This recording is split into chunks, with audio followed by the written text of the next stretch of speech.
Lisa, tungkol nga pala dun sa nangyari nung isang gabi. Walang nangyari. Wala tayong dapat pag-usapan. Hindi na dapat maulit yun.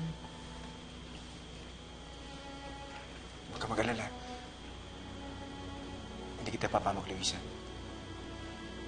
Mabuti pa siguro, kalimutan na lang natin yung nararamdaman ko para sa'yo. Kasi kung magiging parte tayo ng isang pamilya, at least kahit maging magkaibigan tayo. Kasi may makalata kung mag-iwasan tayo.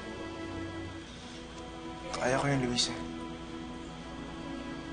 Kaya mo kalimutan yung nararamdaman ko para sa'yo. Gaya nung ginawa ko nung lumayo ko kay Allison.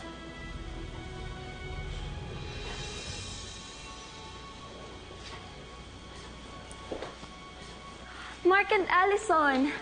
Bagay na bagay naman pala kayong dalawa. Another picture-perfect bride and groom. Hindi siya yung pangasawa ko. She's the maid of honor. Magkaibigan lang kami ng groom.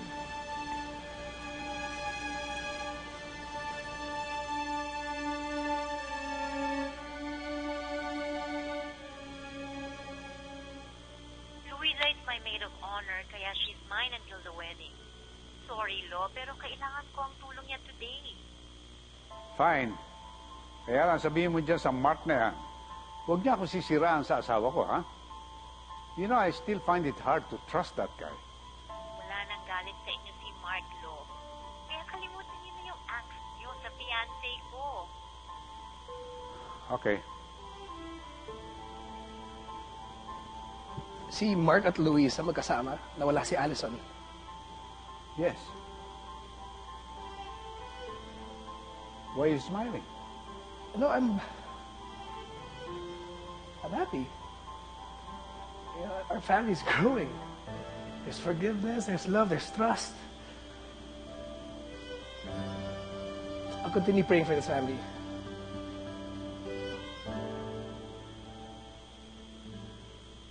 Ang uso ngayon, sasayaw kayo ng bride.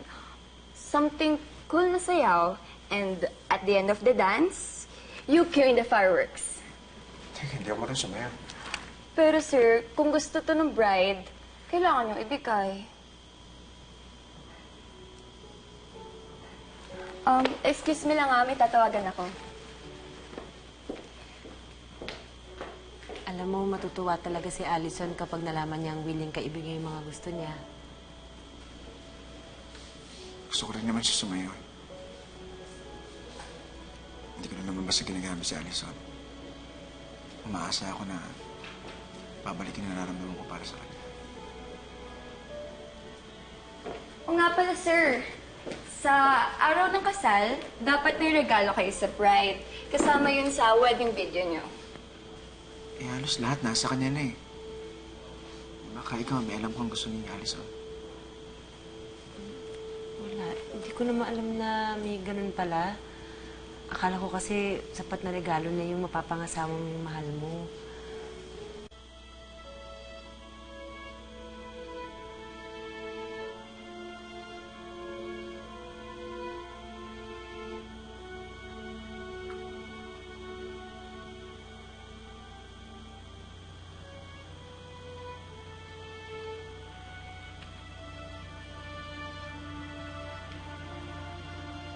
Si Allison dapat ang dinala mo dito.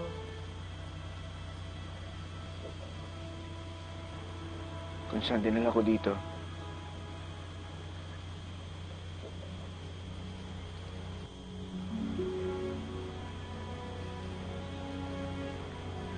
hindi nakita niya to.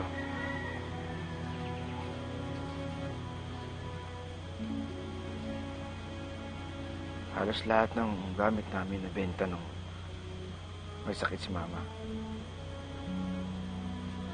Pero binigay niya sa akin to. Sabi niya sa akin, ibigay ko to sa babae. Mapapangasawa ko. sa babaeng mamahalin ko. Yun yung iregalo mo kay Allison.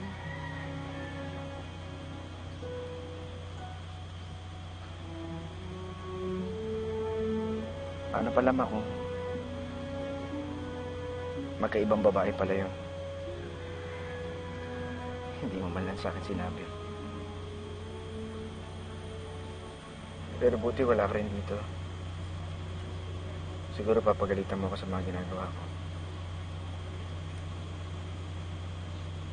Pero bibigay ko pa rin to kay Allison. Para maalala ko kung tama yung naging desisyon ko. Sinaktan ko siya. Para makasama kita na matagal. Pero hindi ako nagsisisi, ma. Babawi ako kay Allison.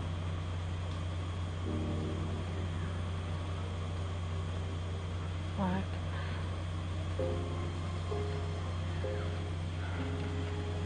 Luisa,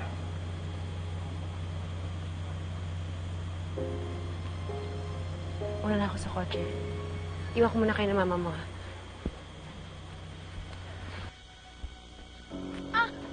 Luisa! Luisa, sandali. Kaya ko to. Sandali. Sandali. Huwag mo masyado yung kilos. Baka lalo lumala. Halika na. Hindi na. Baba mo ko. Kaya ko na to.